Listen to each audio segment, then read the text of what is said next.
What is up, everybody, and welcome back to my channel. I'm so glad to have you here. It's been a little while since I've done a sit-down video with you guys, and I'm so excited to get into a mid-year reading update for you guys. So I'm going to go over a couple things. I'm going to go over like my stats, the books I've read.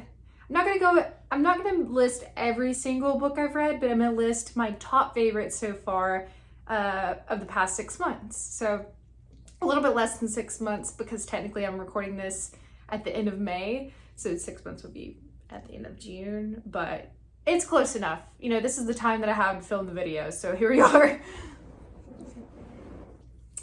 So yeah, I'm going to introduce my reading journal. So this is what she looks like. She's an Archer and Olive reading journal. I haven't done the best at keeping up with my book reviews in here, but what I have done a pretty good job at keeping up with is like my stats, and I'll show you what that means and give you a little sneak peek in just a minute. So here is, and then we're just going to do a little tour. So here is my entry page, and then my next page is like my reading goals. So some of my goals were to read more about my passions, so things that I am passionate about, reduce my TBR, which is to be read in like my physical books that I have on my shelf that I need to read. Read more nonfiction, which I have not really done. Use my reading journal and read more diversely. So just overall, like more diverse. And so this is my rating system. Just to kind of go over, I don't really like rating books by star. I do just because it's like easiest to explain. But sometimes I feel like it's hard to put some things in a specific category. And I don't mean that to sound like super woke or anything. I just mean it like, it's so subjective. It's like completely up to your discretion. But if I was to rate my books, which sometimes I do, and like my kind of theme, as you can see, is more like florals. I have like, you know, herbal things, foresty, greens, that sort of stuff. So 1 star is bad, would not recommend. 2 star is not the worst, but didn't necessarily want to finish, or like I had to push through it. 3 stars is average, but liked it, but didn't love it. So 3 star is like, it was okay, you know? 4 star is loved it, but wouldn't include it in like my all-time favorites. And 5 is all-time fave, highly recommend, would recommend this to anyone, really. So that's kind of like my rule of thumb.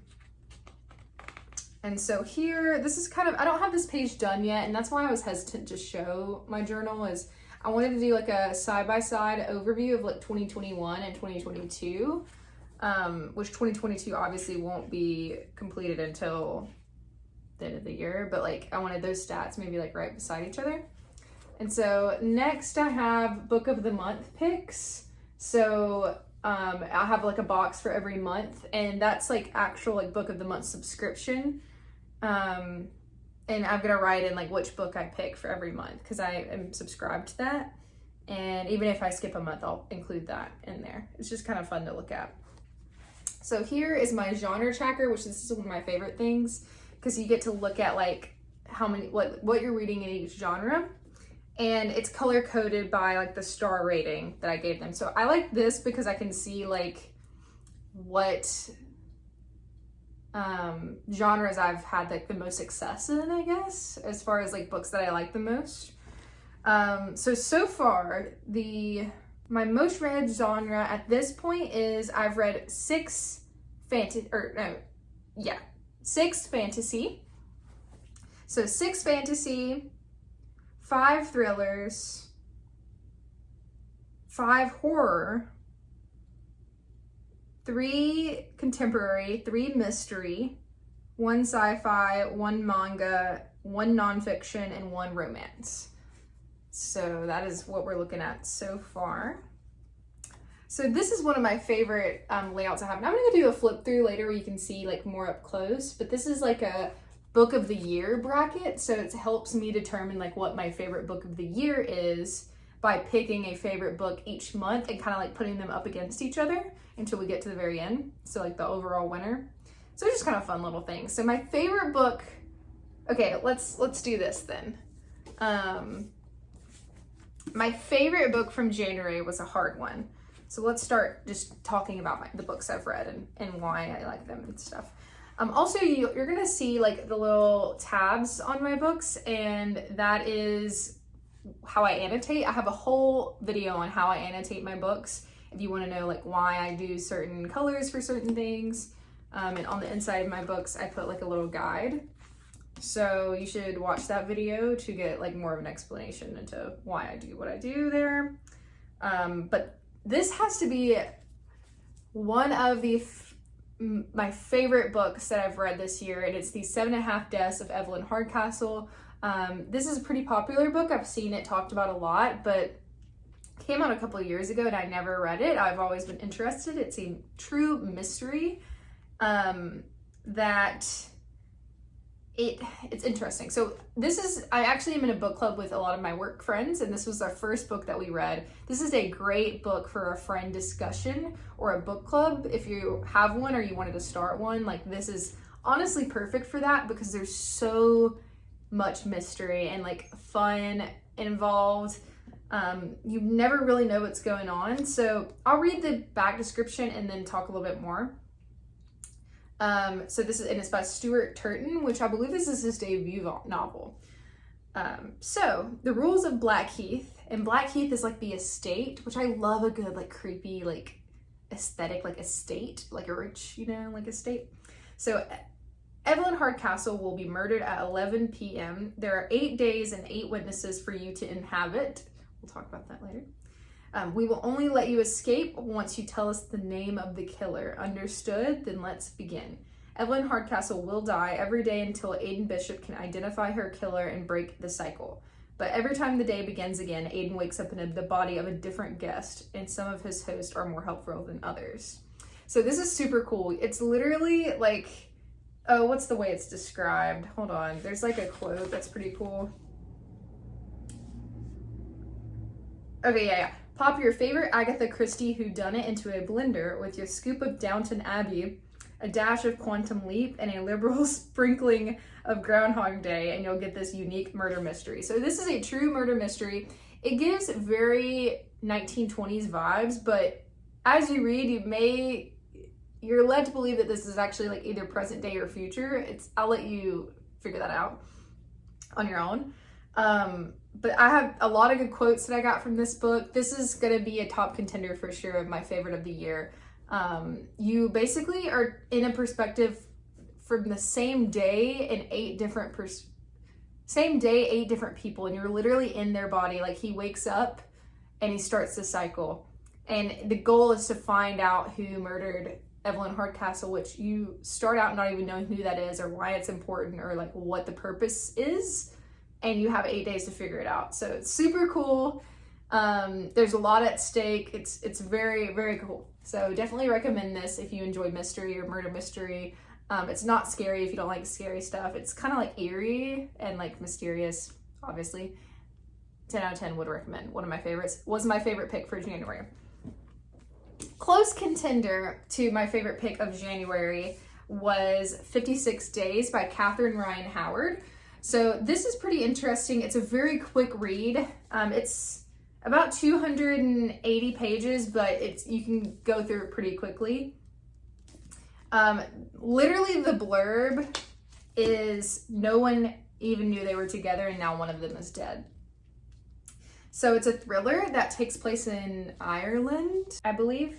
So this is the first book I've read that actually talks about like COVID and COVID times, and it takes place during the onset of the pandemic, and they basically are quarantined together. And it does a cool thing where it's like a backwards countdown of like 56 days from now, or like the event happens and then you're kind of backtracking and you are seeing through multiple perspectives, which is always a cool, you're seeing it like an investigation standpoint from like the team who finds this person dead. You don't know who the person is.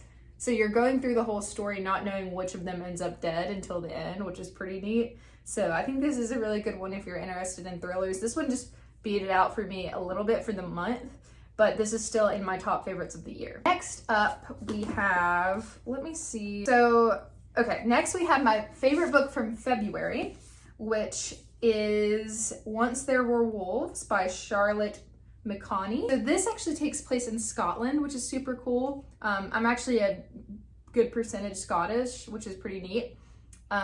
Reading something that takes place there. It's very atmospheric.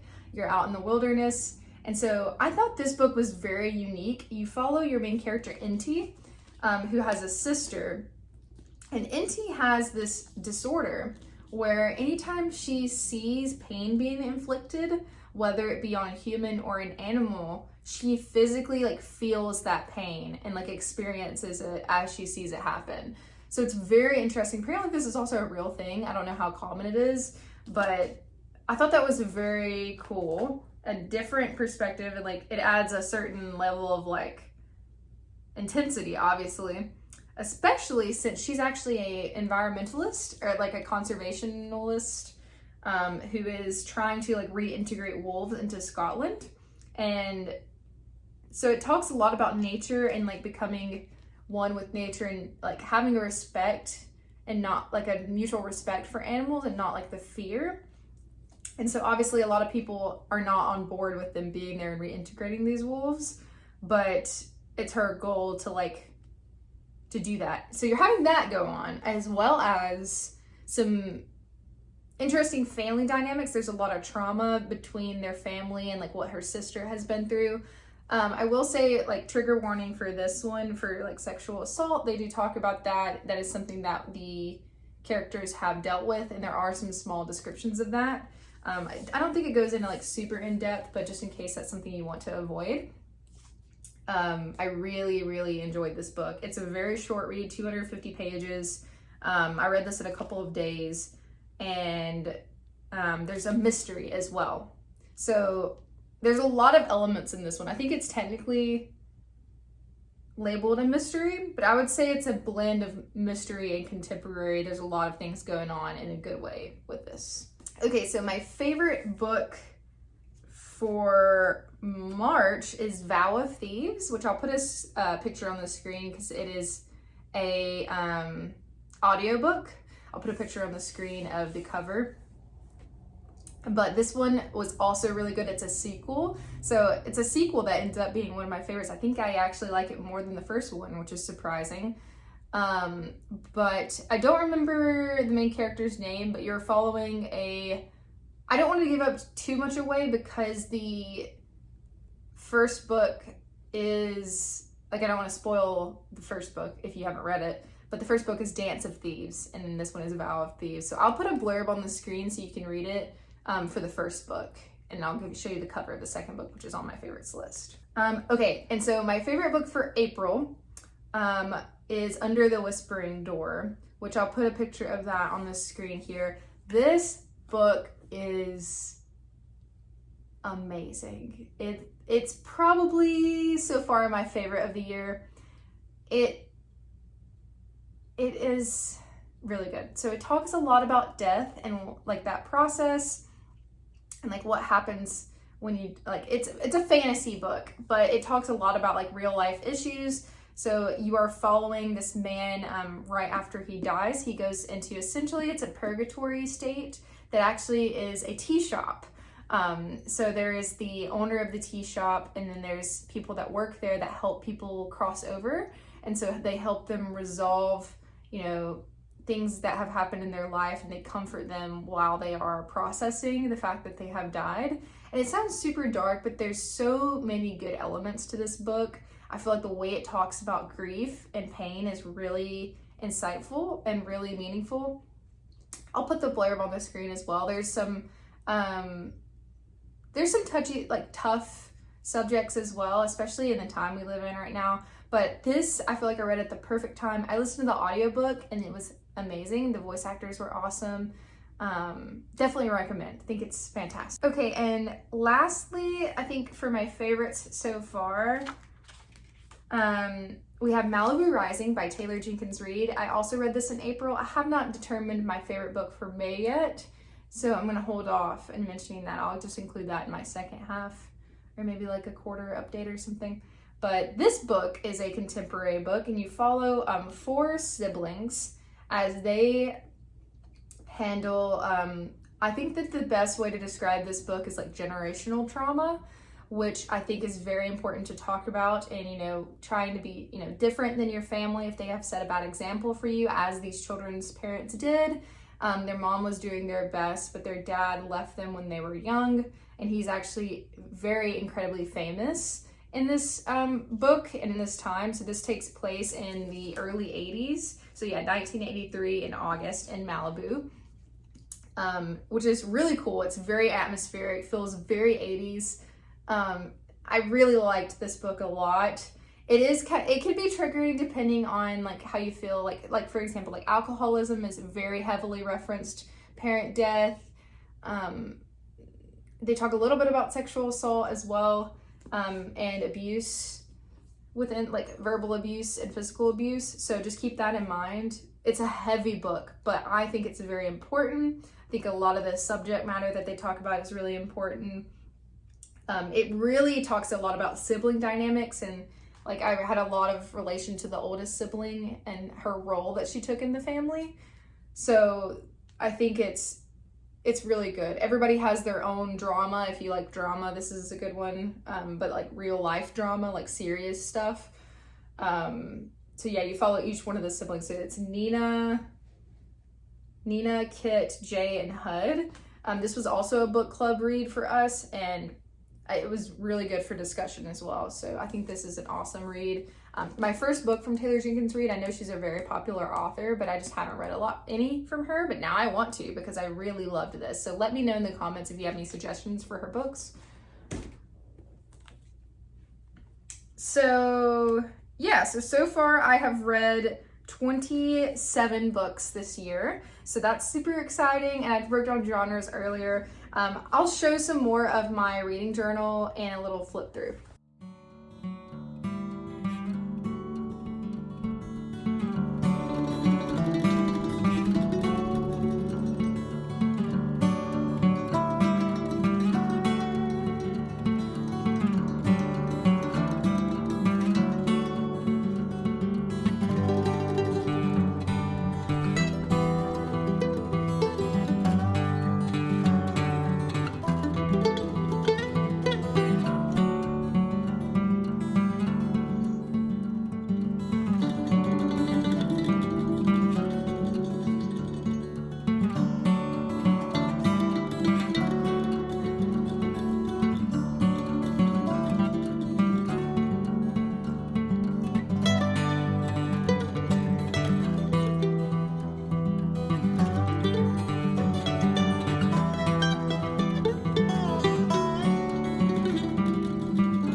Thank you so much for watching, and I will see you next time, guys. Bye.